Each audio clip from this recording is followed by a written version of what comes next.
rekan-rekan sekalian, kita hari ini mau mendalami ya mengenai sistem imun dan produk kita baik Utsukushi maupun SOP Subarashi.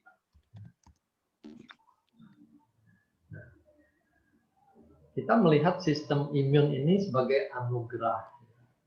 Karena dari bayi pun Tuhan sudah anugerahkan sistem imun kita menghadapi berbagai flora termasuk kuman virus yang sudah hadir di dunia ini.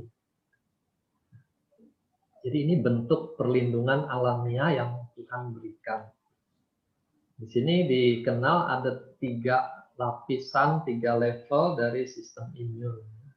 Yang pertama ini barrier atau pelindung tubuh kita, yaitu berupa kulit atau mukosa.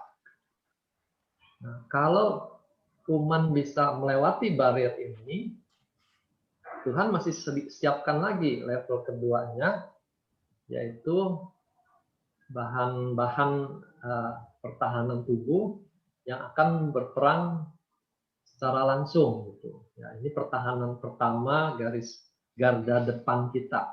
Kita kalau bahas natural killer cell, dia adanya di level 2 ini.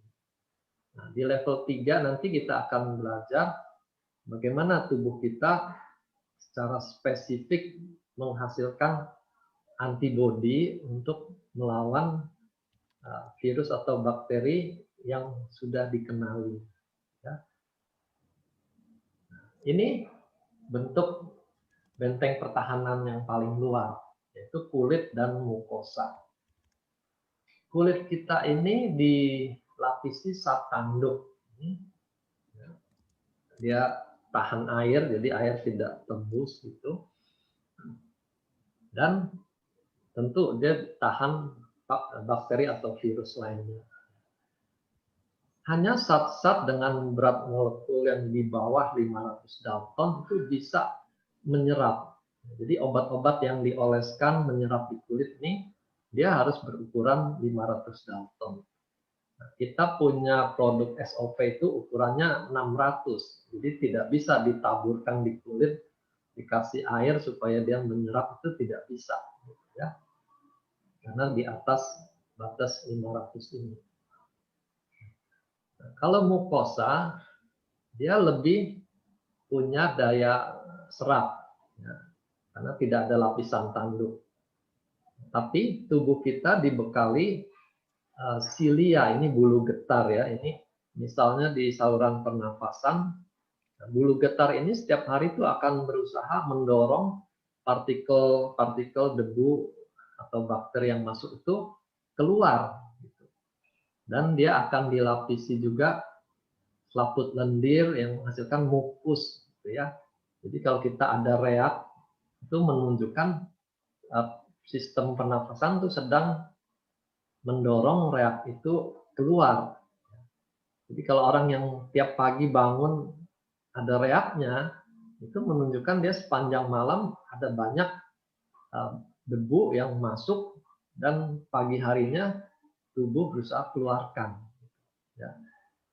Nah, ini nanti dalam infeksi virus juga kita akan temukan orangnya banyak berlendir. Ya. Bahkan pada COVID itu lendirnya bisa begitu banyak dan kental sehingga menimbulkan masalah baru lagi. Pasiennya malah jadi sesak karena banyak lendir ini.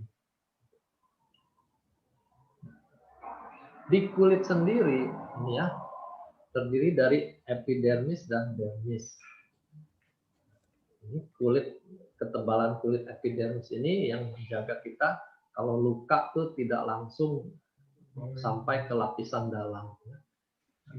Di lapisan epidermis sendiri sudah ada bahan-bahan untuk pertahanan diri. Ya, jadi bakteri baru nempel, baru masuk di tingkat yang dangkal pun sistem pertahanan kita sudah langsung bereaksi. Lalu ada penghubung lapisan epidermis ini ada sel yang bisa keluar masuk. Dia akan masuk memberikan laporan ke sistem di dalam untuk bersiap siaga. Ini T limfosit itu akan diaktifkan, lalu mulailah serangkaian reaksi di dalam. Ya, ini sudah level 2.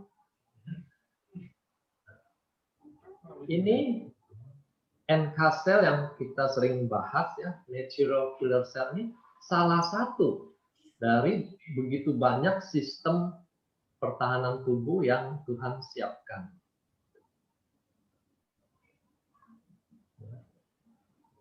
Jadi di sini NK cell, lalu ada T limfosit dan ada B limfosit itu yang akan menjadi tokoh utama.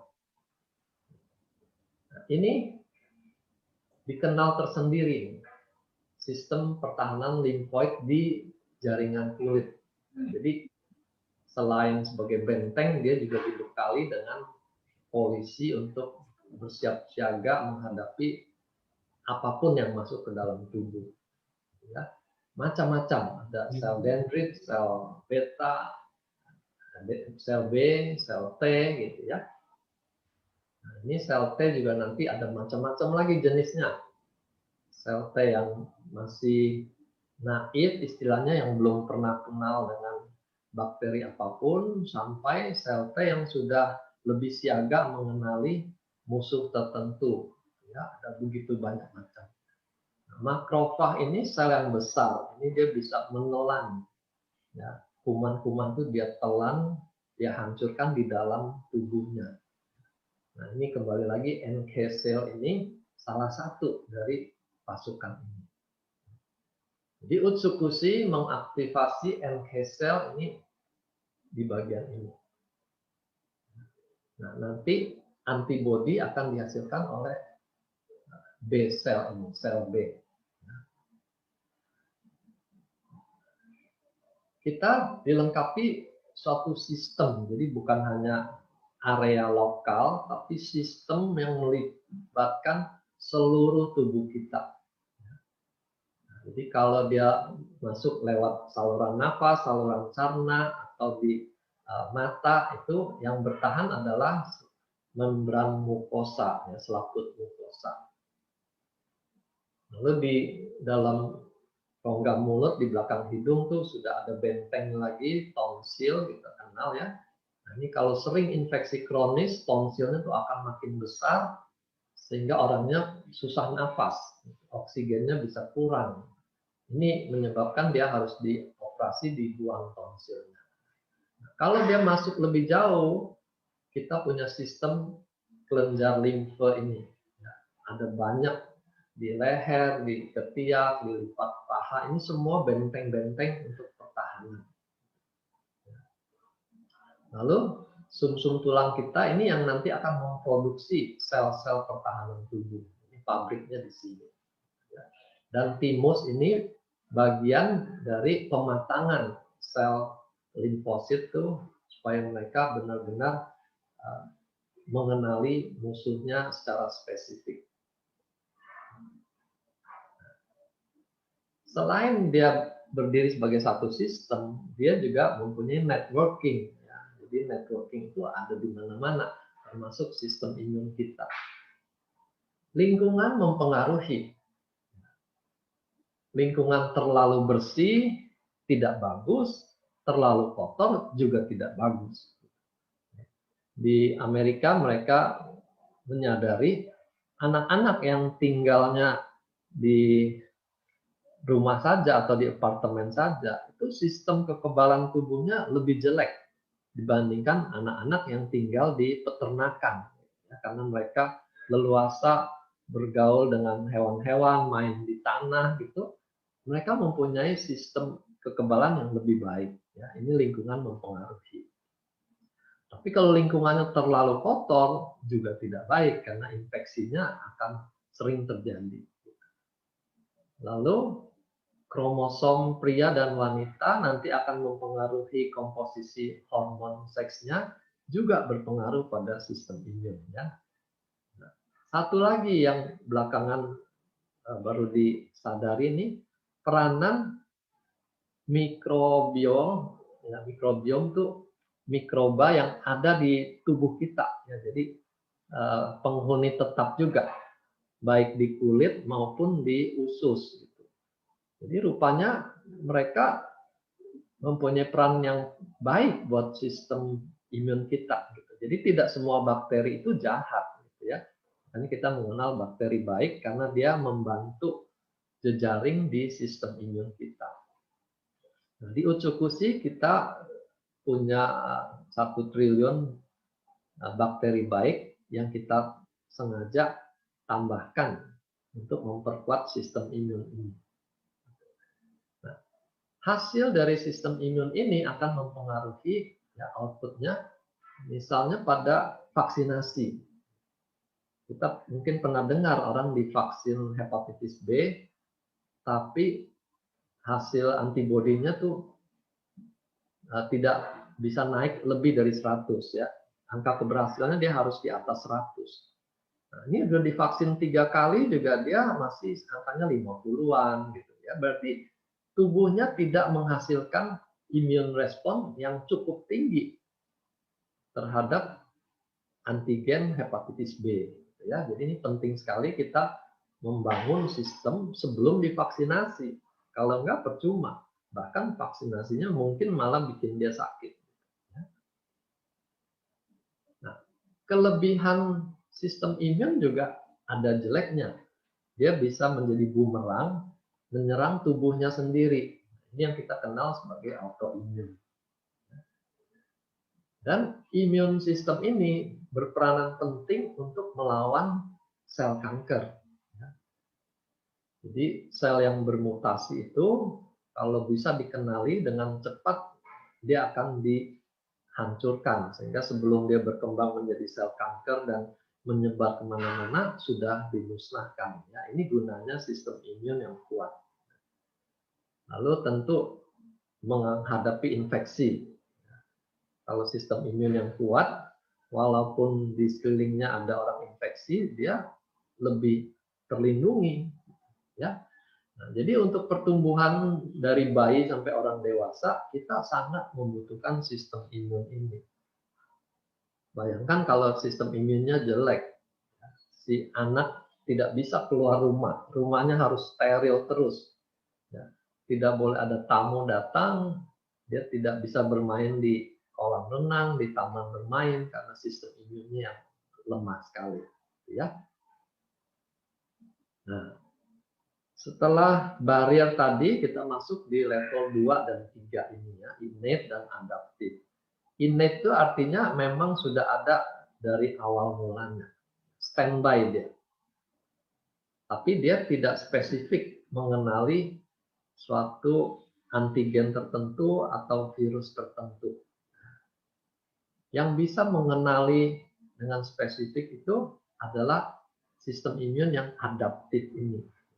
Jadi ini adalah perkembangan lebih lanjut dari sistem innate ini. Nah, jadi ini produksinya dari sumsum tulang kita. Dia menghasilkan sel darah merah, sel darah putih. Gitu. Nah, bagian sel darah putih inilah yang nanti akan menjadi sistem pertahanan. Tapi belakangan diketahui juga bukan hanya sel darah putih. Trombosit juga punya peranan nanti di dalam jejaring pertahanan sistem imun ini. Ya. Jadi ini semua sel-sel imun ini dihasilkan di sumsum tulang. Nah, kalau kita berikan subarasi, itu salah satunya meregenerasi, termasuk meregenerasi sistem imun ini juga, gitu ya. Jadi dia menyiapkan produksi sel-sel imun dengan baik. Nah, nanti Utsukushi lebih spesifik lagi bekerja di sistem imun. Itu kerjasama kedua produk kita. Ini pertahanan yang tingkat 3. Ya, level 3 itu yang lebih spesifik. Kita mengenal 2 tokoh utama ya, limfosit B dan limfosit T.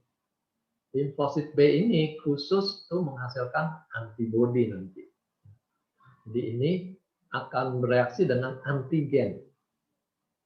Nah, jadi virus tuh mengandung antigen, ini kalau cocok dia kenali virusnya, langsung virusnya ini akan dimusnahkan. Nah, ini pekerjaan antigen dan antibodi. Nah, sebaliknya kalau T limfosit, dia bekerja tuh dengan cara kimiawi, ya, dia mengenali sel virusnya itu secara lebih umum, ya, tidak spesifik dengan antibodi. Tapi kalau dia sudah kenali ini sebagai benda asing, dia akan mengeluarkan bahan-bahan kimiawi untuk menghancurkan sel itu. Jadi ini seperti perang kimia kalau berhadapan dengan T limfosit ini. Bahan-bahan kimia ini yang kita kenal sebagai sitokin. Nah, jadi pada COVID kita kenal istilah badai sitokin ini ya di sini. Ya. Sitokinnya terlalu banyak sehingga peperangannya menjadi dahsyat gitu dan menimbulkan kerusakan sampingan yang cukup hebat juga. Nah, sitokin ini nanti bisa menghancurkan sel musuh itu dalam bentuk yang kita kenal apoptosis itu ya. Jadi dia bisa menyuntikkan bahan yang menyebabkan sel itu memulai program bunuh diri. Gitu. Jadi selnya tuh hancur dengan sendirinya secara alamiah. Nah, ini ramai sekali kalau kita membayangkan peperangan di badan kita menghadapi virus, bakteri, ataupun sel tumor ini. Jadi ini sudah level 2 dan level 3 di sini ya. Perang kimia, perang antibodi. Sistem imun ada masalahnya tersendiri. Jadi ada penyakit imunologis. Nah, problemnya di sini. Yang pertama kalau sistem imunnya itu lemah. Misalnya kita sudah kenal tuh pasien HIV dengan AIDS gitu ya. Ini langsung merusak sistem imun limfositnya. Sehingga dia tidak mampu lagi menghadapi virus atau bakteri lainnya. Sehingga kalau orang kena HIV, dia akan disusul dengan infeksi lain-lain termasuk TBC. Jadi di mana HIV berkembang, itu TBC juga akan meningkat. Gangguan lain berupa obat-obat, khususnya obat kemoterapi. Obat kemoterapi itu selain menyerang kanker, dia juga meracuni sel-sel lainnya. Kalau sel imunnya ikut keracunan, maka terjadilah penurunan sistem imun. Makanya pasien kalau sedang kemoterapi itu, dia harus pakai masker, harus menjauhi publik, karena sistem imunnya sedang anjlok. Ya. Yang sayang sekali juga pada pasien autoimun. Mereka terpaksa harus menelan obat-obat yang menekan sistem imun. Supaya autoimunnya itu lebih meredah, ya, tidak galak gitu. Sistem imunnya tidak terlalu galak, dia ditekan dengan obat yang bersifat imunodepresan. Selain penyakit autoimun juga pada orang-orang yang baru mendapatkan cangkok organ. Karena organnya dari orang lain, bisa terjadi sistem imunnya menolak organ itu, diserang organ asing itu. Sehingga implantasi organnya jadi gagal. Ya. Nah, supaya tidak gagal, terpaksalah, sekali lagi terpaksa dia menelan obat yang menekan sistem imun. Makanya orang yang baru cangkok organ juga diperlakukan sama. Pakai masker, tidak boleh ke tempat publik. Ya, supaya dia tidak terinfeksi. Nah, antibiotik tertentu ya yang terkenal tuh zaman dulu tuh chloramphenicol untuk obat tifus gitu ya. Itu banyak menekan sumsum tulang. Jadi terjadi depresi sumsum tulang, otomatis produksi sel imun kita juga akan turun. Ya. Nah, ini efek samping yang terpaksa kita hadapi kalau kita menggunakan obat-obat. Nah, poin kedua masalah imun itu adalah imunnya berlebihan. Nah, ini yang kita kenal sebagai penyakit alergi. makan sedikit udang saja misalnya langsung bentol seharian, gatal seluruh tubuh sampai kepala juga gatal. Ya. Nah, ini termasuk sistem imun yang berlebihan. Bukan hanya makanan, debu rumah, debu tempat tidur itu juga menyiksa dia. Sehingga bukannya tidur tenang, dia bisa bersin-bersin sepanjang malam. Lebih parah lagi kalau alerginya ini men-trigger serangan asma, serangan eksim, gitu ya. Jadi ini makin kompleks penyakitnya gara-gara sistem imunnya kelewat sensitif. Nah, yang ketiga, imunnya error, ya, tidak pada tempatnya. Organnya sendiri dia serang. Ya. Ini autoimun masuk di sini.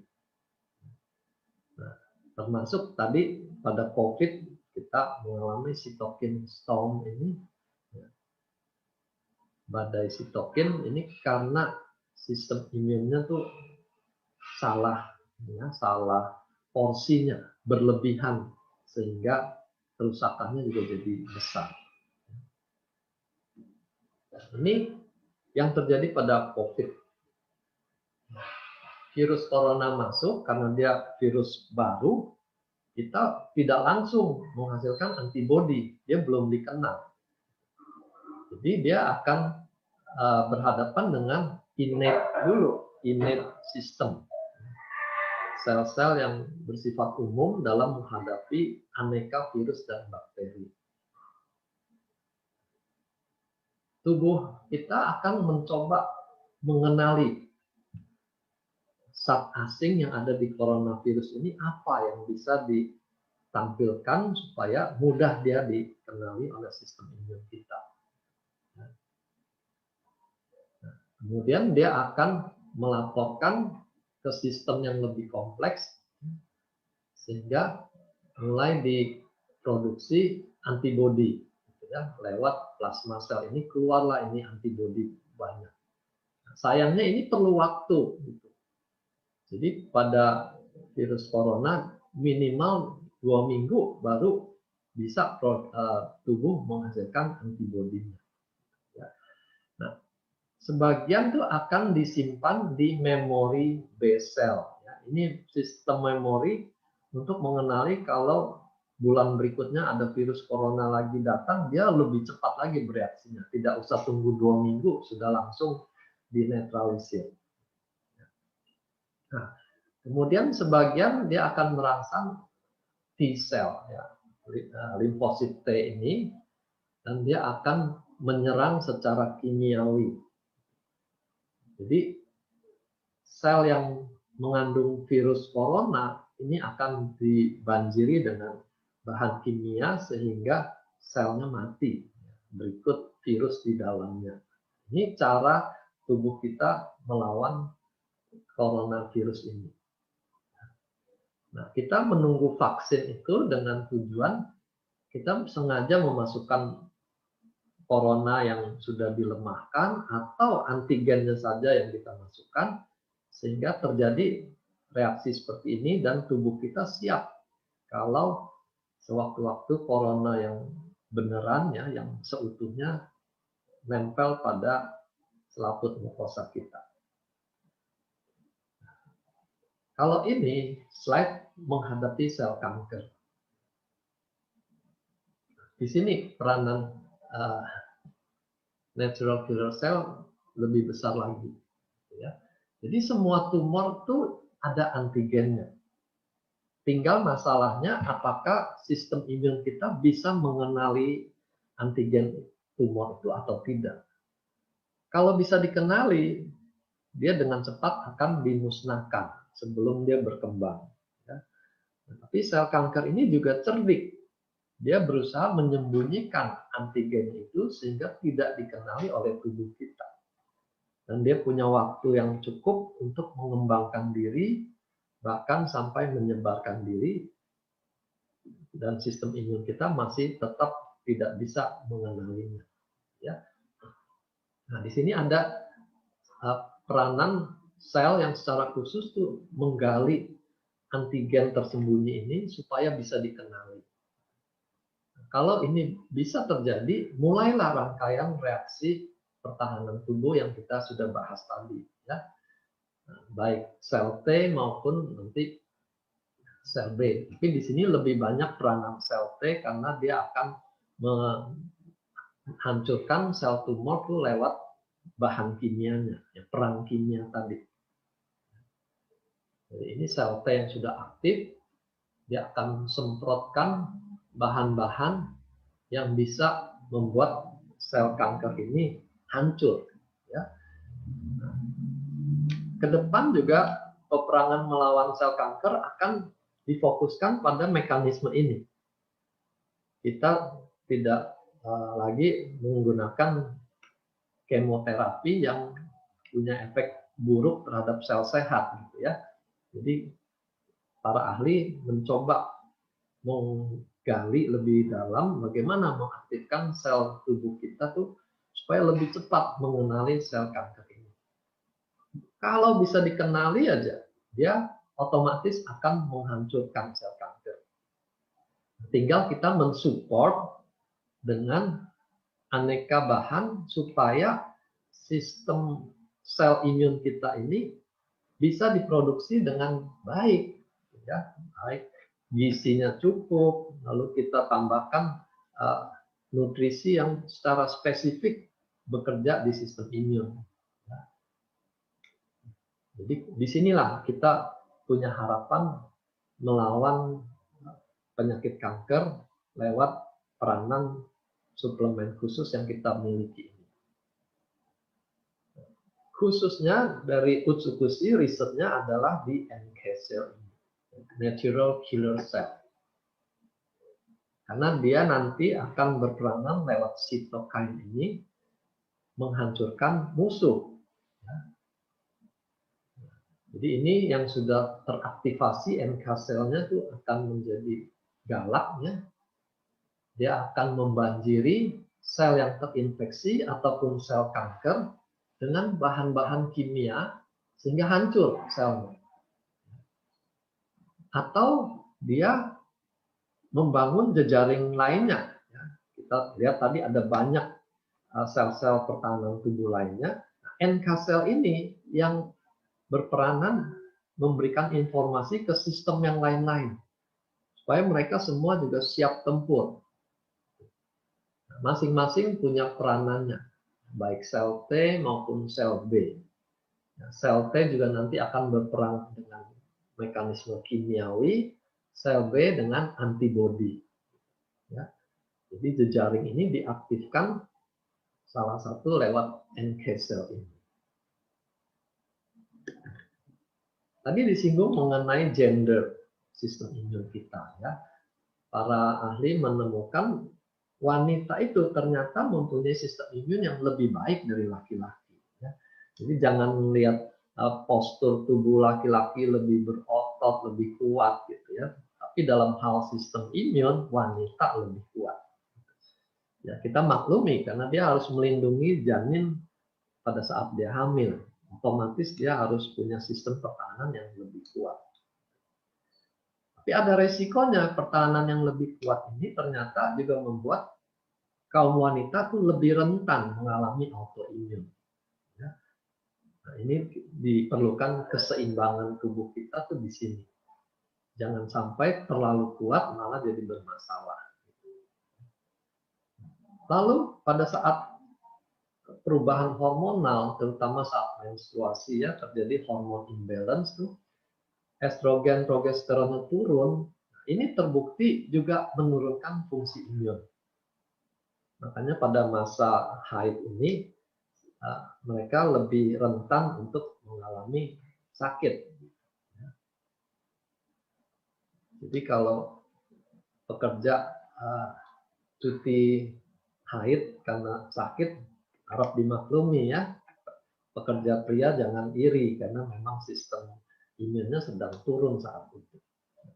Nah, kaum pria dia lebih kurang resikonya mengalami autoimun. Tapi dia tetap bisa mengalami autoimun. Cuma dibanding wanita dia lebih kurang. Tapi kerugiannya dia lebih rentan terkena kanker karena sistem imunnya tidak sebaik wanita. Khususnya dikenal androgen, ya, hormon testosteron, hormon yang dibanggakan kaum pria supaya jantan itu ternyata punya efek negatifnya, dia mengurangi respon peradangan. Dia malah menetralisir reaksi radang yang justru dibutuhkan pada saat orang mengalami infeksi. Jadi di sini sekali lagi kita lihat, kita berhadapan dengan keseimbangan yang sangat sensitif. Begitu keseimbangan terganggu, kita berhadapan dengan penyakit lebih besar.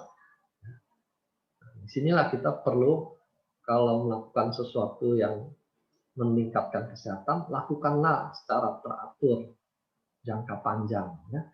Jangan hanya disupport 1 bulan, tapi kita perlu support jangka panjang. Sekarang kita lihat peranan Utsukushi.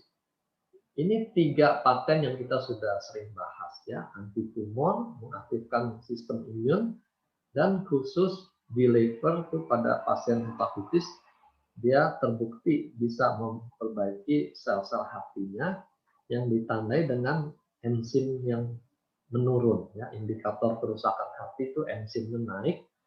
Ternyata dengan memberikan Utsukushi, enzimnya bisa normal.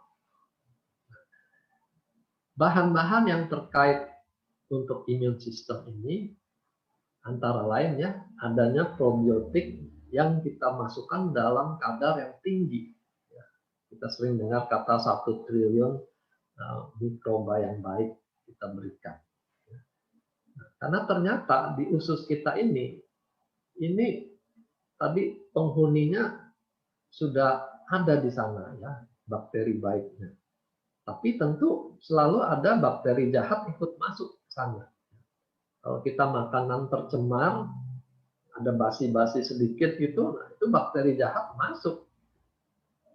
Di sini keseimbangan flora usus itu menentukan kita akan jadi diare atau tidak. Ya, kalau flora ususnya kuat, kita aman-aman saja.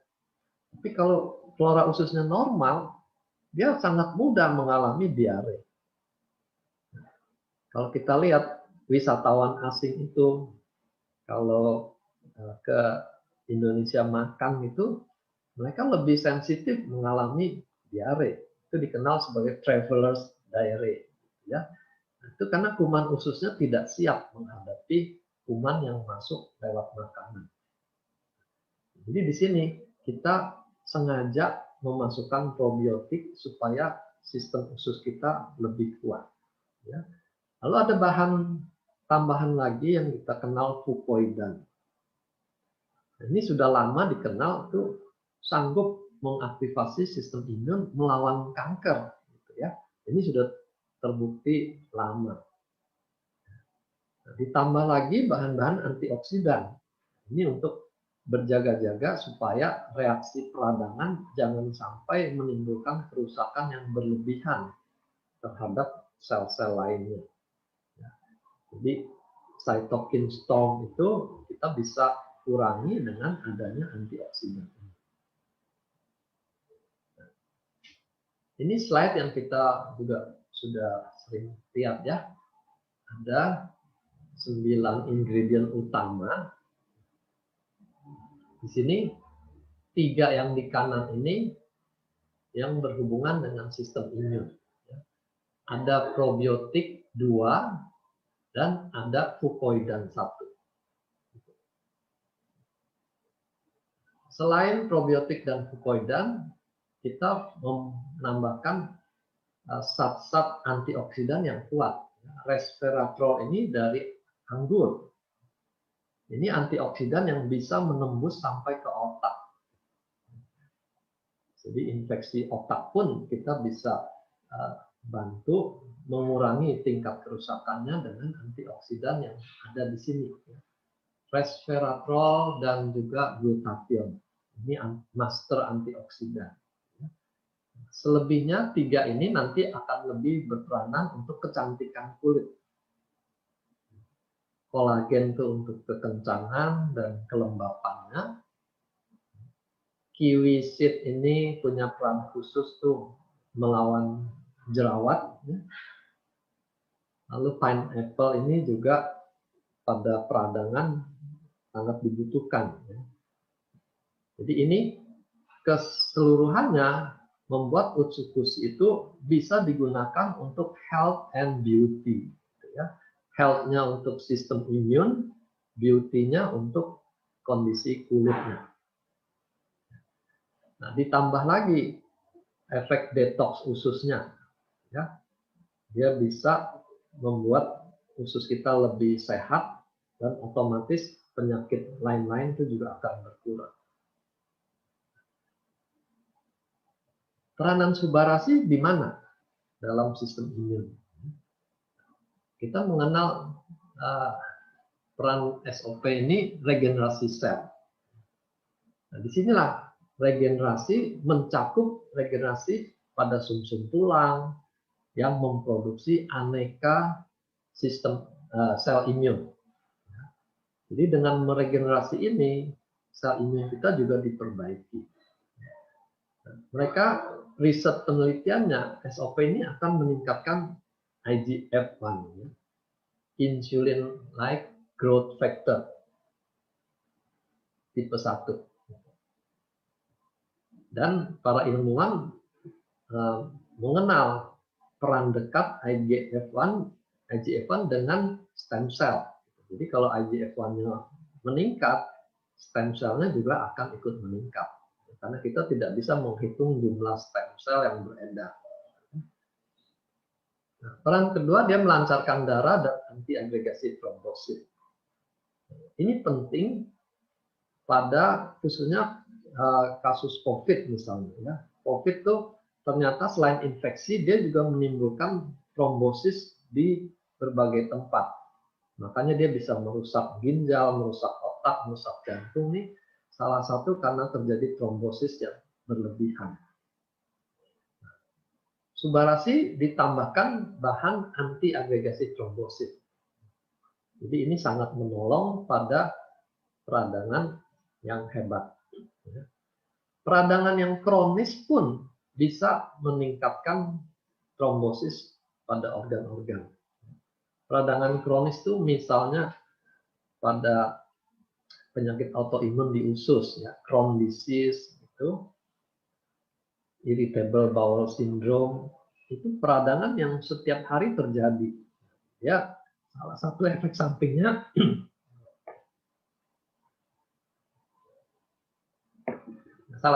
sampingnya terjadi hiperagregasi trombosit. Pada kasus psoriasis kulit juga demikian. Peradangannya berlangsung terus dan sudah diketahui orang-orang yang psoriasisnya parah itu lebih beresiko untuk mengalami serangan jantung, ya, karena terjadinya hiperagregasi trombosit ini. Jadi Subarashi penting sekali pada semua pasien yang mengalami radang kronis, radang menahun.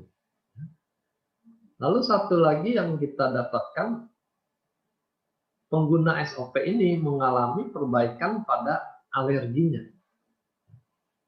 Bahkan mereka yang autoimun juga mengalami perbaikan. Jadi di sini terjadi sesuatu yang membuat sistem imun yang error tadi, yang berlebihan, itu bisa tenang lagi. Kita belum tahu bagaimana mekanismenya. Tapi dari segi imunologi, ada satu peranan sel T-cell, ya, yang disebut regulatory T-cell. Dia yang berperan mengerem kalau terjadi reaksi imun yang berlebihan. Ya. Jadi rupanya pada kasus alergi dan autoimun, regulatory T-cell ini kurang berperan. Ya, jadi secara teoritis saya bisa katakan mungkin saja SOP Subarashi kita memperbaiki peranan regulatory T-cell ini sehingga terjadi perbaikan alergi dan perbaikan autoimun. Ya, tanpa kita harus masukkan obat yang menekan sistem autoimun. Nah, ini sangat menguntungkan karena kalau kita menekan sistem autoimun, orang itu sensitif menderita infeksi lainnya. Nah, ini SOP Subarasi dengan patennya yang baru ya, ada tambahan 2 lagi, nomor 4 dan 5 ya, anti hipertensi dan anti agregasi trombosit.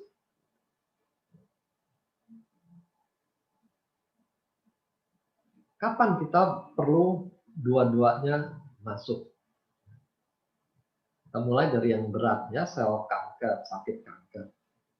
Kita butuh keduanya. Subarasi untuk meregenerasi sel sehat, juga meregenerasi sumsum tulang untuk menghasilkan sel imun. Sementara utsukusinya untuk lebih mengaktifkan sel imun itu melawan kankernya. Ya, di sini jelas kita butuh dua-duanya. Yang kedua, kondisi orang dengan sakit lama, dengan komplikasi, peradangan kronis. Ini kita butuh dua-duanya. Ya. Karena pada pasien dengan penyakit yang lama, tentu kerusakan sel lebih banyak. Apalagi dia dengan komplikasi yang macam-macam. Kerusakan sel di organ-organ lain juga lebih banyak lagi. Di sini kita perlu kedua macam produk ini.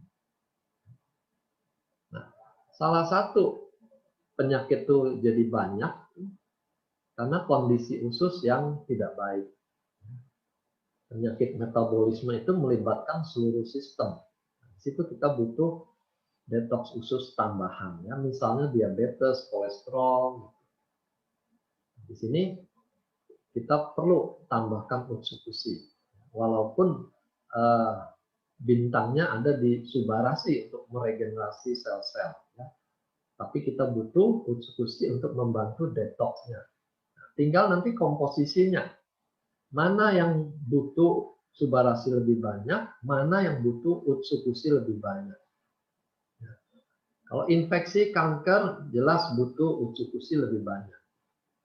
Tapi kalau dia perlu regenerasi sel, dia butuh Subarasi lebih banyak.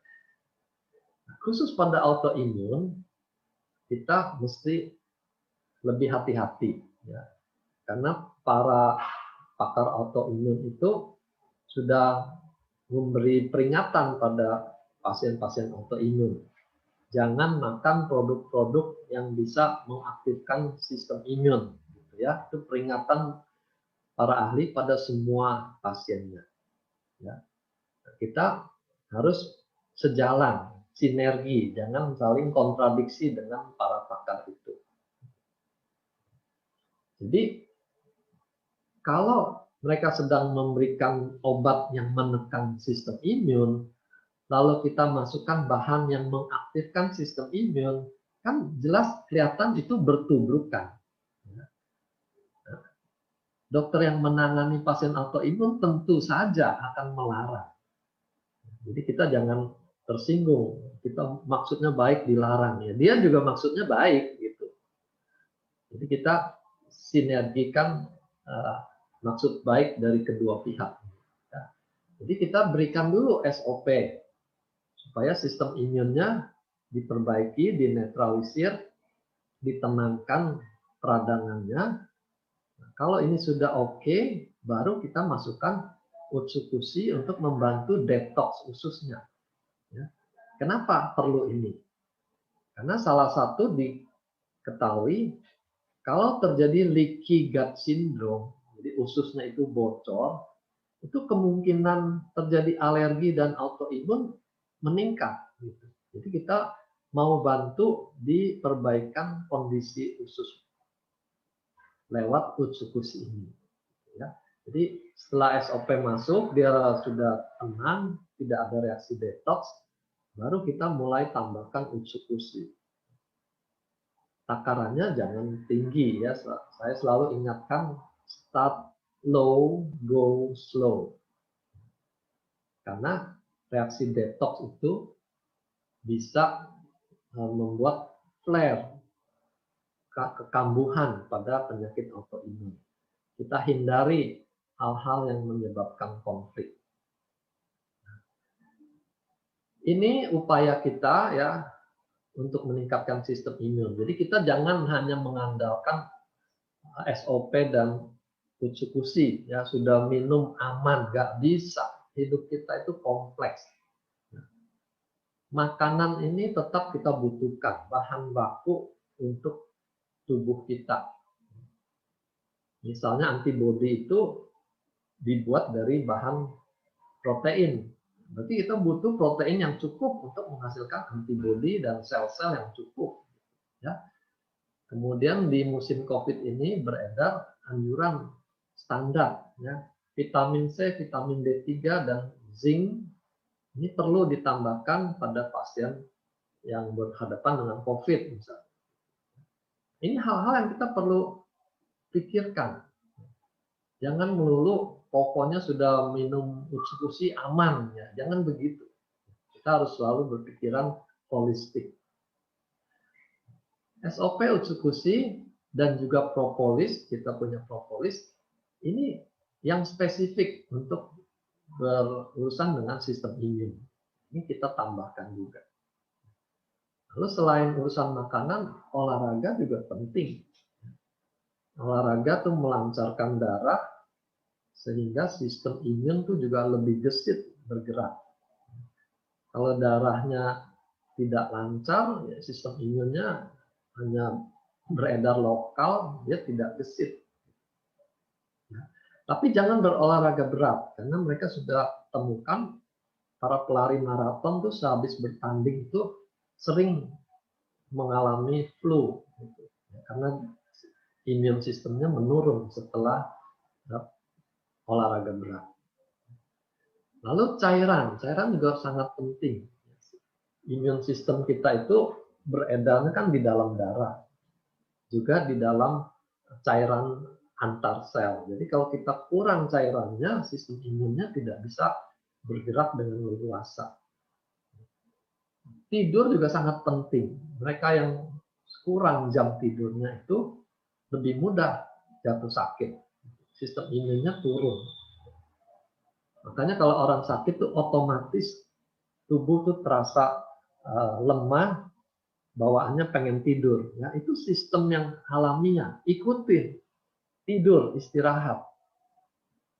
Jangan karena kerjaan masih tanggung, walaupun sakit, dilawan dengan kopi supaya segar, supaya bisa kerja. Itu merusak sistem imunnya sendiri. Ya.